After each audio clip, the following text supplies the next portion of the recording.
ഈശോ മിശിഹായ്ക്ക് സ്തുതിയായിരിക്കട്ടെ. ഉഹദാന ലിറ്റർജിക്കൽ ക്വിസിൻ്റെ ഒരു പുതിയ എപ്പിസോഡിലേക്ക് ഏവർക്കും സ്വാഗതം. ഇന്ന് നമ്മൾ കാണാൻ പോകുന്നത് വിശുദ്ധ കുർബാനയിലെ ഏറ്റവും വൈകാരികമായ നിമിഷങ്ങൾ സൃഷ്ടിക്കുന്ന വിഭജന ശുശ്രൂഷ എന്ന കർമ്മത്തെക്കുറിച്ചാണ്. വിഭജന ശുശ്രൂഷ സമ്മാനിക്കുന്ന അനുതാപ ചിന്തകൾ മനസ്സിലാക്കാനാവാതെ പലപ്പോഴും അതിനെ വിശുദ്ധ കുർബാനയെ ആരാധിക്കാൻ മാത്രമുള്ള നിമിഷങ്ങളായാണ് പലരും മനസ്സിലാക്കിയിരിക്കുന്നത്. വിഭജന ശുശ്രൂഷയ്ക്ക് ഒരുക്കമായി കാർമികൻ ദൈവസന്നദ്ധിയിൽ കരങ്ങൾ ഉയർത്തി ബാറക്മാർ അഥവാ കർത്താവെ അനുഗ്രഹിക്കണമേ എന്നാരംഭിക്കുന്ന ശ്ലോസ ചൊല്ലുന്നു. കർത്താവിൻ്റെ ശരീരം മുറിക്കാൻ പാപിയായ താൻ അയോഗ്യനാണ് എന്ന് കാർമികൻ ഹൃദയം ഞുറുങ്ങി നിലവിളിക്കുന്നു. നമ്മുടെ അയോഗ്യതയെ അതിശയിക്കുന്ന ദൈവത്തിൻ്റെ അനന്തമായ കരുണയാണ് ഈശോയുടെ തിരുശരീരം വിഭജിക്കാൻ തന്നെ ബലിപീഠത്തോട് അടുപ്പിക്കുന്നത് എന്ന വസ്തുതയും കാർമികൻ ഈ പ്രാർത്ഥനയിൽ ഏറ്റുപറയുന്നു.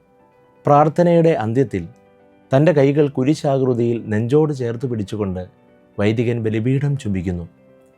ഈ കർമ്മം വഴി കാർമികൻ തൻ്റെ അയോഗ്യതയെ ഊന്നിപ്പറയുകയാണ് ചെയ്യുന്നത്. തുടർന്ന് കാർമികൻ ബുഖറ കൈകളിലെടുക്കുന്നു.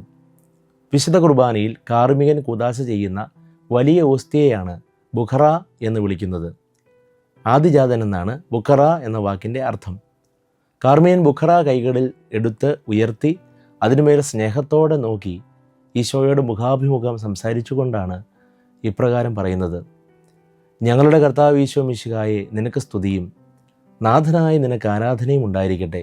ഈ പ്രാർത്ഥനയുടെ രണ്ടാം ഭാഗത്ത് ഈ അപ്പം സജീവവും ജീവദായകവും സ്വർഗത്തിൽ നിന്നിറങ്ങിയതുമാണെന്നും ഇത് ഭക്ഷിക്കുന്നവർക്ക് അമർത്യതയും പാപമോചനവും രക്ഷയും നിത്യജീവിതവും ലഭിക്കുമെന്നും കാർമികൻ നമ്മെ ഓർമ്മപ്പെടുത്തുന്നു.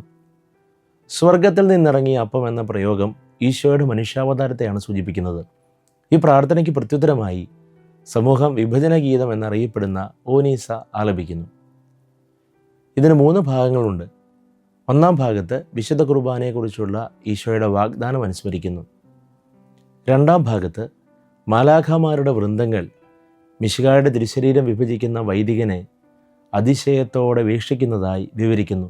മൂന്നാം ഭാഗത്ത് വിശുദ്ധ കുർബാനയുടെ പാപമോചന ശക്തിയെക്കുറിച്ച് പ്രതിപാദിക്കുന്നു. മേൽപ്പറഞ്ഞ ഓനീസ ആലപിക്കപ്പെടുന്ന സമയത്ത് കാർമികൻ തൻ്റെ കൈകളിൽ ഇരിക്കുന്ന ബുഖറ മുകളിൽ നിന്നും താഴേക്കും വലത്തുനിന്ന് ഇടത്തേക്കും ചുണ്ടുകൾ കൊണ്ട് സ്പർശിക്കാതെ ആംഗ്യത്തിൽ മാത്രം കുരിശാകൃതിയിൽ ചുംബിക്കുന്നു. വിശുദ്ധ കുർബാന കാർമികൻ സ്നേഹപൂർവ്വം ചുംബിക്കുന്നത് പൗരസ്ത്യ സുറിയാനി പാരമ്പര്യത്തിൽ മാത്രമുള്ള പതിവാണ്. പുത്രൻ്റെ ശരീരം താൻ വിഭജിക്കാൻ പോകുന്നത് പിതാവായ ദൈവത്തിൻ്റെ അനുഗ്രഹത്താലും കാരുണ്യത്താലുമാണെന്ന് അനുസ്മരിക്കുന്ന ഒരുക്ക പ്രാർത്ഥന നടത്തി കാർമികൻ ബുഖറ 2ആയി മുറിക്കുന്നു.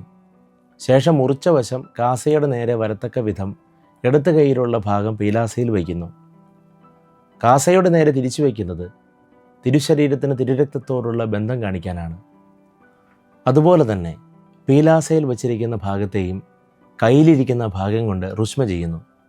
തുടർന്ന് കാസയുടെ മുകളിൽ ബുഖറായുടെ 2 ഭാഗങ്ങളും ചേർത്ത് പിടിച്ചുകൊണ്ട് തൃത്വനാമത്തിൽ ഈ ദിവ്യരഹസ്യങ്ങൾ വേർതിരിക്കപ്പെടുകയും പരിശുദ്ധമാക്കപ്പെടുകയും പൂർത്തിയാക്കപ്പെടുകയും പരസ്പരം യോജിക്കപ്പെടുകയും ചെയ്തിരിക്കുന്നുവെന്ന് പ്രഖ്യാപിക്കുന്നു.